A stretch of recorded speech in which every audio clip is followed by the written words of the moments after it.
deal. I got up out of my desk chair and I began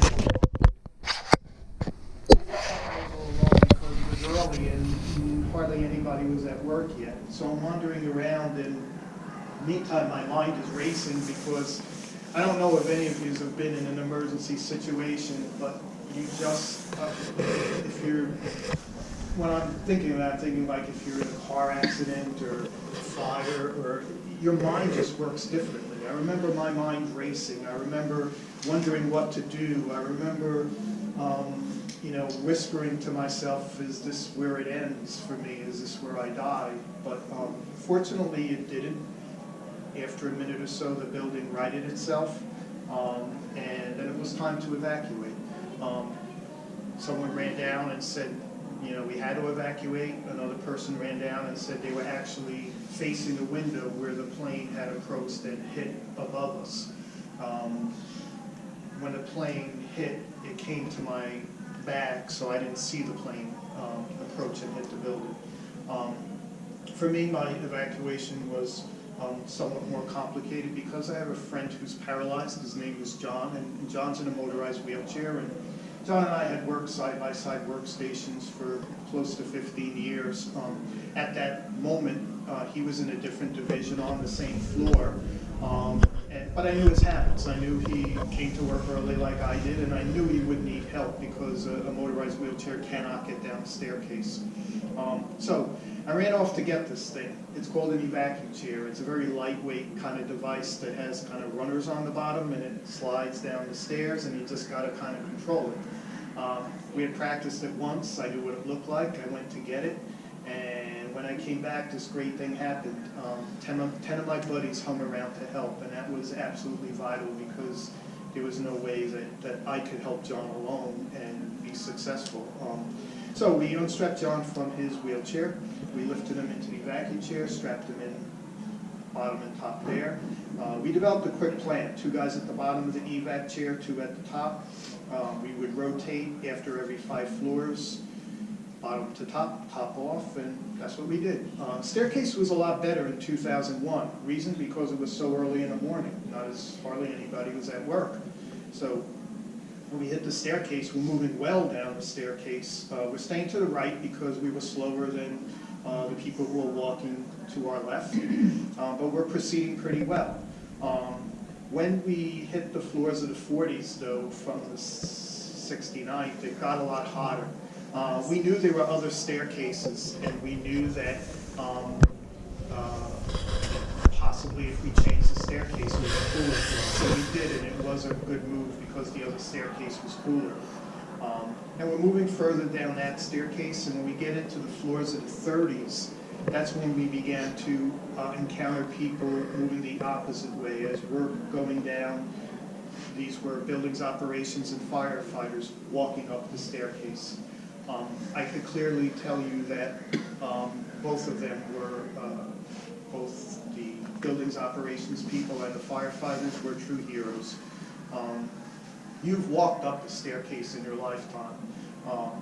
Just walking up a staircase is not a particularly easy thing to do. But imagine walking up the staircase as the firefighters did with about 100 pounds on their back, big iron picks, air packs, full uniform, boots. Imagine doing it, not trying to rescue or save, a relative or a friend, but trying to save a stranger like me. These men and women sacrificed their lives. Same with the building's operations people. I knew a couple of them personally, and they knew the building like the back of their hand, and they were there to help the firefighters, and they all died. I'll always give honor to the people who try to help and rescue people. We went further down the staircase, and when we got to the 21st floor, we were asked to leave the staircase and go onto the floor. There was a police command center floor, and they told us they needed us to go onto the floor because they were moving equipment up in the staircase, and they needed a clear staircase. So we said, okay, we brought John onto the floor, and they wanted to take John from us. We said, no, we had gone from 69 to 21. We'll go the rest of the way down once we get back in the staircase. We were only on that floor, I would say probably less than 5 minutes, when the building really shook again. I wasn't near a window, I didn't see it. but what that was the collapse of the South Tower coming down. Shortly after that, we re-entered the staircase and we began to go the rest of the way down. I remember really only one kind of critical moment when we reached the 10th floor and everything stopped in the staircase. By that time, some of my buddies had heard on the building's ops people's radio that Tower 2 was down, so they began to panic a little, shout down, we got to get moving, and shortly after that, we did get moving, and we finished the staircase to the lobby of the building, and I remember exiting onto West Street, and it was about 10:15 in the morning, which is about an hour and a half after the plane hit. The first thing I remember noticing is that once we got to the street, there was nobody around. Very dissimilar from 1993, when there was a ton of people around and vehicles. This time there was nobody around. It was curious to me. I didn't hear those radio accounts like my buddies did. We moved north on West Street. We got to our first corner. We met our first person. We said, look, you got to hustle northward, and we did. But naturally, we were looking back at our tower. There was a lot of smoke and haze still in the sky, and what we thought were pieces or debris coming down from the building. We went further. We looked back at our tower. Then we realized it wasn't debris coming from the top of the building. It was people jumping from the top of the building. And as workers in the building, it hurt us a lot because survival had all to do with where you were. We were fortunate. We were below the impact line, which is about 20 floors below us. So we had a staircase to go to. We had a means of evacuation. The people above us had no means of evacuation. Their staircase was either a big fire, it was blocked by steel beams, or just unable to be accessed.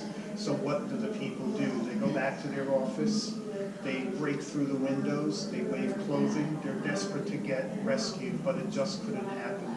The roof was locked. There's no way they could drop a rope or a line. So literally those people had to choose how to die. They either stayed in the building and came down with the building, or they died by the fire that was raging behind them, or they jumped to their deaths. Put yourself in those shoes. You did nothing. All you did was come to work, and this is how people were dying. I know it's the one thing that comes back to me whenever I hear about terrorism in any form is those people and what they suffered and how no one should have to suffer from terrorism.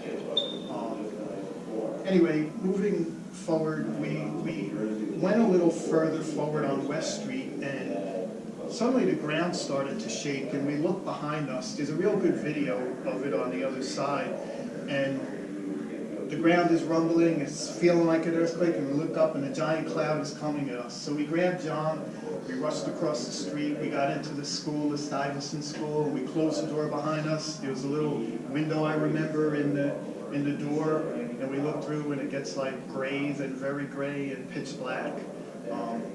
And what that was the collapse of the North Tower, the tower that we had all worked in.